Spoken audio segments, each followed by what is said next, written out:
ये कितना इम्पोर्टेंट है कि आप उन गोल्स को लिख भी लें। मतलब कि जो गोल्स आपने सेट किए हैं, आप उनको लिख लें। ठीक है, ये यानी कि ये आप कितना इम्पोर्टेंट है। You have to come back and see your reflection.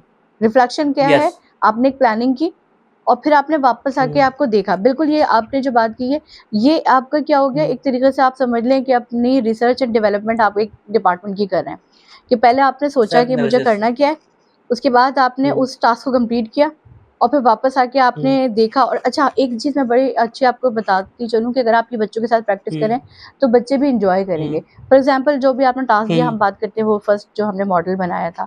अब आप अपने हुँ, बच्चे से कहें, अच्छा ये भी हो सकता है कि आप उसी एज के 2-4 बच्चे जो उसके फ्रेंड हैं, उनको आप इनवाइट कर लें कि ये जी हुँ, आपने आके इंट्रोडक्शन देना है कि ये मॉडल मैंने क्या बनाया है, ये टॉय बनाए हैं, हुँ, लेगो सेट बनाया है, कुछ भी बनाया है। आजकल तो लेगोस के भी बच्चे हुँ, बहुत अच्छे-अच्छे आपने कोई समझ लें कार बना ली है। अब वो बच्चा आके उसको एक्सप्लेन हुँ, करे। अब आप देखिए बच्चे की प्रेज़ेंटेशन स्किल्स भी डेवलप हो गई। वो रिफ्लेक्शन जो हुँ, बच्चे का था कि मैंने एक गोल अचीव करना है, उसकी प्लानिंग थी हुँ, कि 3 दिन में मैं स्कूल से आने के बाद 15-15 मिनट्स इसको दूँगा तो मेरा ये टारगेट हुँ, अचीव हो जाएगा। वो आपकी पूरी बिल्कुल। स्टेप बाय स्टेप एक हियरार्की फ़ॉलो करते हुए वो बच्चा उस गोल तक पहुँच चुका है। अब आपने बच्चों को ओके, बताया, उस बच्चे ने इंट्रोड्यूस करवाया, तो आप देखिएगा कि उसके अंदर जो सेंस ऑफ अचीवमेंट आती है, वो एक डिफरेंट लेवल की होगी। उसको मज़ा आने लगेगा कि भई ओके। मैं जब काम कर रहा हूँ, तो हुँ, मैं हुँ, उसको हुँ। कंप्लीट कर रहा हूँ।